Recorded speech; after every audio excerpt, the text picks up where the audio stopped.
നമ്മൾ ഇന്ന് ഇവിടെ ഒരു പുതിയൊരു ഡിഷുമായിട്ടാണ് വന്നിരിക്കുന്നത്. എല്ലാവർക്കും റേഷനരി കിട്ടിക്കാണുമല്ലോ. ഈ റേഷനരി വെച്ചിട്ട് നമുക്ക് ഒരു അടിപൊളി ബീഫ് ബിരിയാണി ഉണ്ടാക്കാം. ബീഫ് ബിരിയാണിക്ക് വേണ്ടിയുള്ള ബീഫ് റെഡിയാക്കാം. നമുക്ക് ഇതിനകത്ത് നമുക്ക് 1/2 ടീസ്പൂൺ മഞ്ഞൾപ്പൊടി, ഉപ്പ് 1/2 ടീസ്പൂൺ,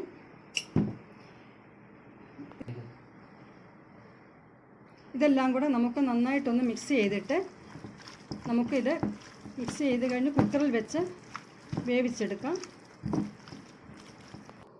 നമുക്കിത് കുക്കറിലോട്ട് മാറ്റാം.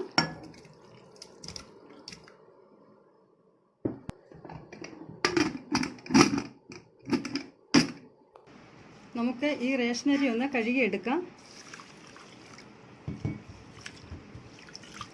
നന്നായിട്ട് ഞെരടി കഴുകി മാറ്റണം. ഇത് നല്ലോണം വൃത്തിയായിട്ടുണ്ട്. ഇത് നമുക്ക് കോരി മാറ്റാം.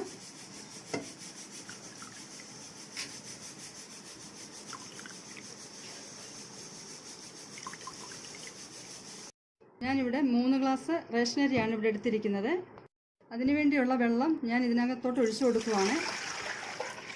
വെള്ളം തിളച്ച് കഴിഞ്ഞിട്ട് ഞാൻ അരി ഇട്ട് കൊടുക്കുകയുള്ളൂ. വെള്ളം തിളയ്ക്കാൻ വെച്ചിരിക്കുവാണ്. അത് കഴിഞ്ഞിട്ട് നമുക്ക് അരി ഇട്ട് കൊടുക്കാം. വെള്ളം തിളച്ചിട്ടുണ്ട്. നമുക്ക് അരി ഇട്ട് കൊടുക്കാം.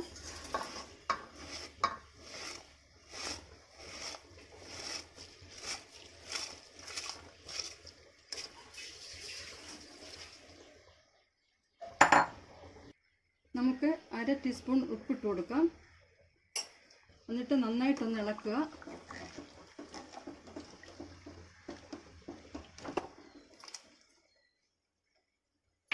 ഇത് റേഷനരി ആയതുകൊണ്ടാണ് നമ്മൾ ഇങ്ങനെ വേവിക്കുന്നത്.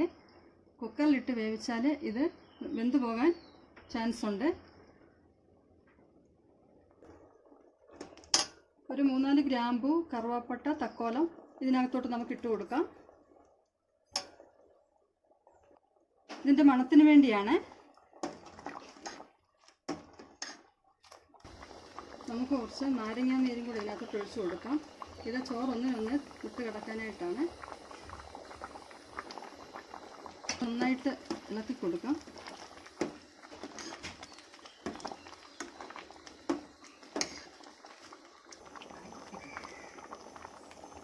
മതിയായിട്ടുണ്ട്. നമുക്കൊന്ന് കോരി മാറ്റാം.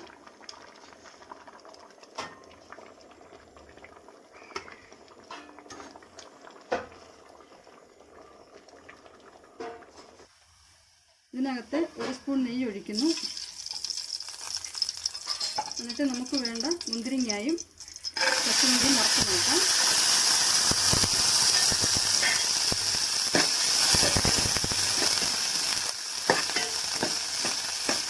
നമുക്കിത് കോരി മാറ്റാം.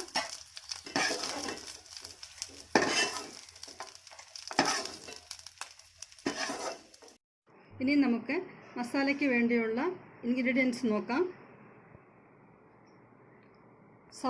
സവാള 2 എണ്ണം, ഒരു വലിയ തക്കാളി 1 എണ്ണം, ഇഞ്ചി വെളുത്തുള്ളി പേസ്റ്റ് ആക്കിയത് ഒരു 6 വെളുത്തുള്ളി, കുറച്ച് ഇഞ്ചി, പച്ചമുളക് ഒരു 6 എണ്ണം കീറിയത്, കുറച്ച് മല്ലിയില, പുതിനയില. നമുക്കിനി മസാല റെഡിയാക്കി എടുക്കാം. എണ്ണ ഒഴിച്ച് നമുക്ക് ഉള്ളി വഴറ്റിയെടുക്കാം.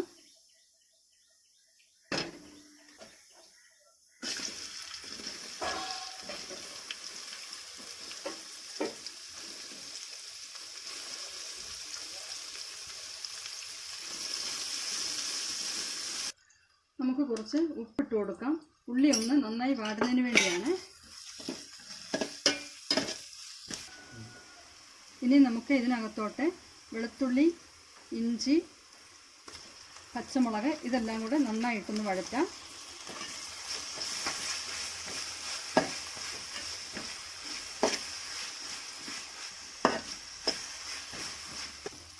നമുക്ക് ഇതിനകത്ത് 1 ടീസ്പൂൺ മഞ്ഞൾപ്പൊടി ചേർക്കാം.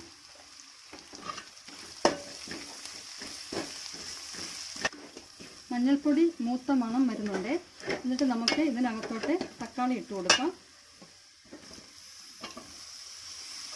തക്കാളി നന്നായിട്ടൊന്ന് വാടണം.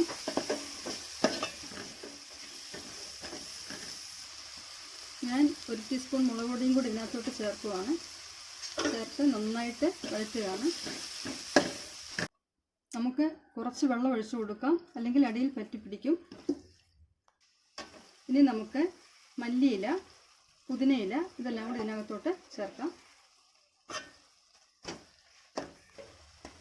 ഇനിയും 1 ടീസ്പൂൺ ഗരം മസാല നമുക്ക് ഇതിനകത്ത് ചേർക്കാം. 1.5 ടീസ്പൂൺ കുരുമുളക് പൊടി,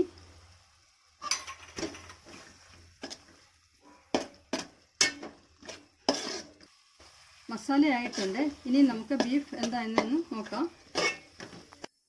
ബീഫ് നല്ലവണ്ണം വെന്തിട്ടുണ്ട്. ഇത് നമുക്ക് മസാലയിലേക്ക് ചേർക്കാം.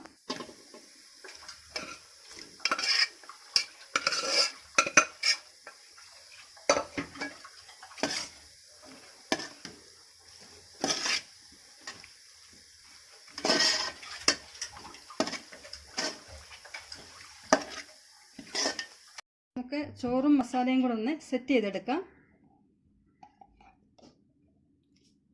ഇതിനകത്തോട്ട് നമുക്ക് 1 ടീസ്പൂൺ നെയ്യ് ഒഴിച്ചു കൊടുക്കാം. ഇത്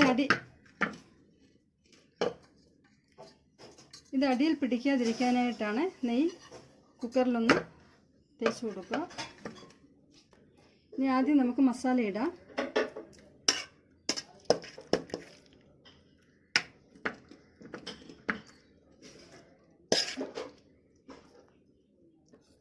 ഇനി നമുക്ക് ഇതിൻ്റെ മുകളിലോട്ട് ചോറിട്ട് കൊടുക്കാം.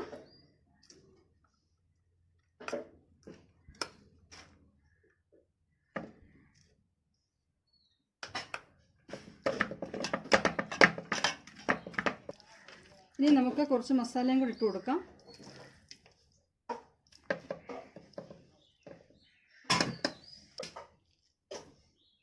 ഇനി റൈസ് ഇട്ട് കൊടുക്കാം.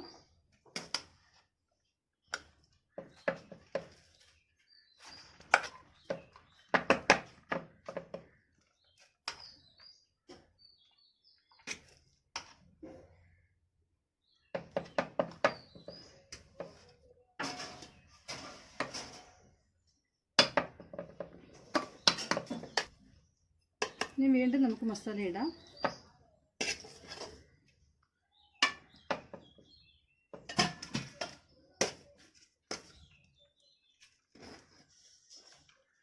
റൈസ് ഇടുന്നു.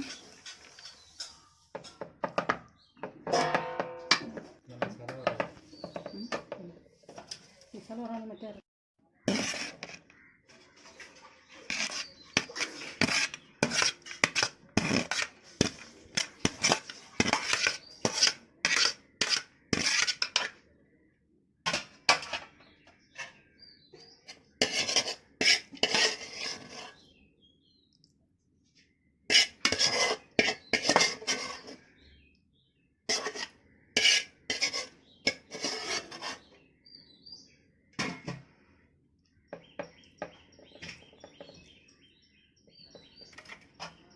ഇനി നമുക്ക് ഇതിൻ്റെ മുകളിലോട്ട് മുന്തിരിങ്ങയും അണ്ടിപ്പരിപ്പും ഇടാം.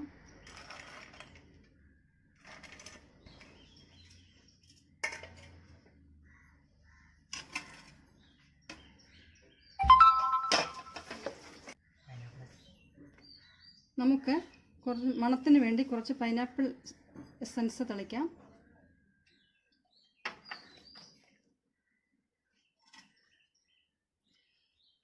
ഇനി പുതിനയിലയും മല്ലിയിലയും ഇതിൻ്റെ മുകളിലോട്ട് വിതറാം. ഇനി നമുക്ക് ഇത് 20 മിനിറ്റിൽ ദമ്മിൽ വെക്കാം. നമ്മൾ ദോശക്കല്ലാണ് ഗ്യാസിൽ വെക്കുന്നത്. നമ്മൾ കുക്കർ ദോശക്കല്ലിൽ വെക്കുന്നു. ചെറിയ ജാലയിൽ വേണം ഇത് വെക്കാനായിട്ട്. അടിയിൽ പിടിക്കും, കരിയാതെ ശ്രദ്ധിക്കണം. ഒന്ന് തുറന്നു നോക്കാം.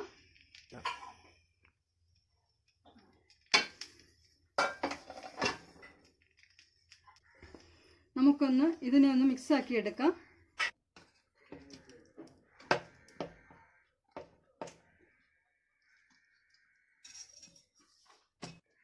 നമുക്ക് കുക്കറിൽ വെച്ച് മിക്സ് ആക്കാൻ പറ്റാത്തത് കൊണ്ട് നമ്മൾ ഈ ചരുവത്തിലോട്ട് പകർന്നു മാറ്റുകയാണ്.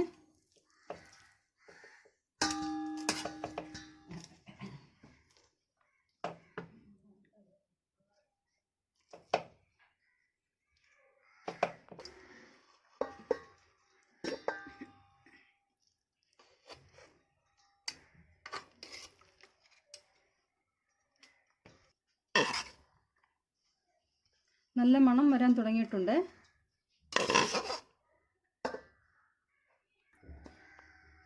ഇത് ഞാൻ നന്നായിട്ടൊന്ന് മിക്സ് ചെയ്യുകയാണ്.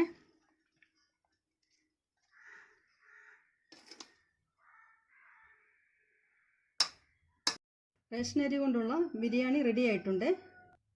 റേഷൻ അരി ആണെന്നും പറഞ്ഞുകൊണ്ട് ആരും വെക്കാതിരിക്കരുത്. നല്ല സൂപ്പർ ടേസ്റ്റിയാണ്. എല്ലാവരും ഇത് വെച്ച് നോക്കണം. വീഡിയോ ഇഷ്ടപ്പെട്ടെങ്കിൽ ചാനലിൽ സബ്സ്ക്രൈബ് ചെയ്യണം.